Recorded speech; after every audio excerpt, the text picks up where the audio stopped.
दोस्तों आज हम आपको बताएंगे उत्तर प्रदेश के एक छोटे से गांव की कहानी, जिस कहानी को सुनकर के दूर दूर तक लोग दहल जाते हैं।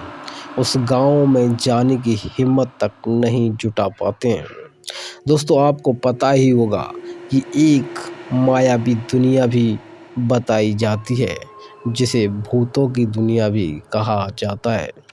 भूत पिशाच कर्ण पिशाचनी ऐसे तमाम आइडेंटिटी हैं, तमाम प्रकार की आत्माएं हैं जो इस पृथ्वी पर निवास करती हैं। हालांकि ये कोई मानने को तैयार नहीं होता, क्योंकि हर कोई देख ही नहीं पाता है। दोस्तों ये मामला उत्तर प्रदेश के एक छोटे से गांव का है। गांव का नाम झुंगा है और झुंगा गांव में बहुत सारे लोग प्रेम से रहते हैं। लेकिन एक बार की बात है कि झुंगा गांव में सरपंच की बेटी कुएं में कूद जाती है। और सरपंच की बेटी कुएं में क्यों कूद जाती है ये भी मैं आपको बताता हूँ। सरपंच की बेटी शहर में पढ़ने जाती है और शहर में पढ़ाई करती है, तभी उसे एक लड़के से प्यार हो जाता है। उसे एक लड़के से प्यार होता है तो दोनों रिलेशनशिप में रहने लगते हैं। लेकिन जो शहर में लड़का था, उसका प्रेमी, वो उसे छोड़ जाता है और वह प्रेग्नेंट हो जाती है। लेकिन वो इस आसरे से अपने घर वापस लौट आती है कि उसकी माँ, बहन, भाई, पिता उसे अपना लेंगे। लेकिन झुंगा गांव में जब आती है और जब उसकी निगाह पिता पर पड़ती है तो पिता बेटी को देखकर खुश होते हैं।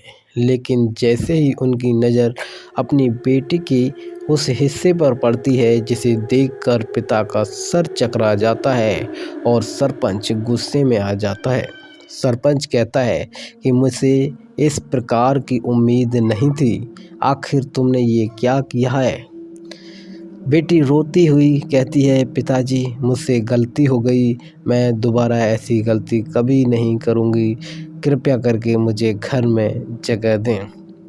लेकिन सरपंच काफ़ी नाराज़ होता है और बेटी को घर से धक्के मार कर निकाल देता है। बेटी रोते हुए घर से बाहर चली जाती है और सरपंच गेट लगाकर अंदर चला जाता है। काफ़ी समय तक बेटी इंतज़ार करती रहती है कि सरपंच शायद उसका पिता उसे वापस लेने आएगा। ना माँ, ना बहन, ना भाई और ना सरपंच, कोई भी उसके पास नहीं आता है। तब मीरा सोचती है कि आखिर ऐसी ज़िंदगी से क्या फ़ायदा जिसमें कोई उसके साथ खड़ा होना ही नहीं चाहता है। लेकिन गांव के भी कुछ लोग मिलकर के मीरा को प्रताड़ित करने लगते हैं और सरपंच से न्याय की बात करते हैं। सरपंच से कहते हैं कि इसने पूरे समाज का और गांव का नाम डुबो दिया है, इसे जिंदा जला दो। तभी सरपंच और उसके गांव वाले मिलकर मीरा को पेट्रोल डालकर आग लगा देते हैं और मीरा जलने लगती है और तड़फने लगती है।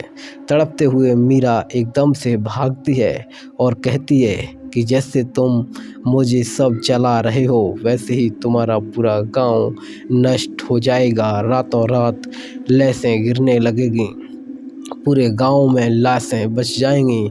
मीरा इतना कह कर के कुएं में छलांग लगाती है, लेकिन मीरा बच नहीं पाती और मर जाती है। मीरा की मौत के बाद शुरू होता है उस गांव का सर्वनाश। उस गांव में जैसे ही मीरा की मौत होती है तो मीरा की लाश को निकाल कर लोग दफना देते हैं और फिर सब अपने घर चले आते हैं। उसी रात काली अंधेरी रातों का तड़तड़ाना शुरू होता है। बिजलियां तड़तड़ाती हैं, काले बादल उठते हैं, हवाएं तेज होती हैं। ऐसे समझो कि पूरा का पूरा माहौल बदल जाता है कि गांव में भूतों का निवास होने वाला है। इस तरह की स्थितियां बनने लगती हैं, चूहा रोने लगते हैं, बिल्लियाँ बाहर निकलती हैं, चूहे बाहर निकलते हैं, सभी कुत्ते सब रो रहे हैं। माहौल बहुत डरावना होता जा रहा है, गाँव में सन्नाटा छाता जा रहा है और लगने लगा लोगों को कि आज कुछ होने वाला है। तभी गाँव में एक शैतानी आत्मा का प्रवेश होता है। वो आत्मा कोई और नहीं, मीरा की ही आत्मा थी। मीरा ने अपने बदले के लिए और अपने अपमान के बदले के लिए रख लिया अपना प्राण। जब तक पूरे गांव को ख़त्म नहीं कर देती तब तक मीरा नहीं बैठेगी शांत। लेकिन मीरा अकेली पूरे गांव को ख़त्म नहीं कर पाती, इसलिए मीरा कर्ण पिशाचिनी का सहारा लेती है और कर्ण पिशाचिनी को अपने साथ लेकर आती है। बताया जाता है कि मीरा इतनी ताकतवर हो जाती है क्योंकि कर्ण पिशाचिनी और मीरा मिलकर के उस गांव में तबाही लाना शुरू कर देते हैं। रात के जैसे ही 12 बजते हैं और बच्चों की मौत होना शुरू हो जाती है। हर तरफ रोबोट मच जाता है, लोग चीखने लगते हैं, कोई पेट से दर्द से किन्हा रहा है तो किसी का माथा फट रहा है, किसी का सर फटकर दूर गिर रहा है तो किसी के शरीर के टुकड़े होने लगे। गांव में रातों रात सैकड़ों लाशें गिर गईं। सुबह होते ही लोग के घरों में सन्नाटा सा गया, चीख पुकार भी बंद हो गई। लोग डर गए, आखिर ऐसा हो क्यों रहा है। तभी एक पुजारी गांव में कदम रखता है और लोगों को समझाने का प्रयास करता है, या तो इस गांव को छोड़ दो या फिर उस आत्मा को रोकने के लिए बड़ा यज्ञ करवाओ। मीरा को रोकने के लिए यज्ञ का इंतजाम किया जाता है और इस मीरा को रोकने के लिए जब यज्ञ शुरू होता है तो मीरा काफ़ी गुस्सा हो जाती है और उस पुजारी को मारने का भी प्रण लेती है। लेकिन पुजारी काफ़ी शक्तिशाली होता है तो मीरा उसे नहीं मार पाती और पुजारी मीरा की आत्मा को गांव में आने से रोक देता है। लेकिन इससे आगे शुरू होने वाला है और भी भयानक कर्म कांड, क्योंकि मीरा अब हो गई है और ज़्यादा खिलाफ। मीरा अब और ज़्यादा गुस्सा हो गई है क्योंकि मीरा को रोकने का प्रयास जो किया है वो बहुत ही भयानक है, क्योंकि मीरा अब किसी को भी छोड़ने वाली नहीं है और इसी कारण मीरा अब गुस्से में आ गई है। मीरा अब पूरे गांव को मारना चाहती है। पहले अपने प्रेमी के चक्कर में और अपने अपमान के चक्कर में कुछ लोगों को मार रही थी, लेकिन अब तो मीरा पूरी तरह से किसी को भी ख़त्म करने के लिए तैयार है। इसीलिए मीरा ने अब कसम खा ली है कि अब वो पूरे गांव को नष्ट कर देगी। मीरा की आत्मा कैद हो जाती है और वो गांव में नहीं घुस पाती है।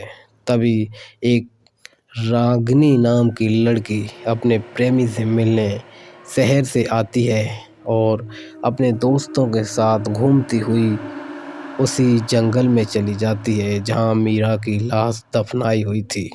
वो जंगल में जाती है तो अपने दोस्त के साथ उस धागे को तोड़ देती है जिससे मीरा की आत्मा कैद थी।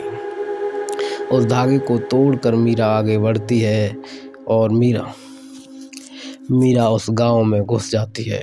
लेकिन धीरे धीरे गांव में दैया चावल मचने लगता है। एकदम से दिन में ही रात दिखने लगती है, अंधेरा छाने लगता है, काले बादल छा जाते हैं। ऐसा लगता है कि भयानक रात हो गई। तेज हवाएं, बिजली की कड़कड़ाहट, चूहे बाहर निकलकर आवाज़ें करने लगते हैं, कुत्ते भौंकने लगते हैं, रोने लगते हैं, सिरकटा गांव में आ जाते हैं, कौआ कौंकाने लगते हैं, चिड़ियों की आवाज़ें आने लगती हैं।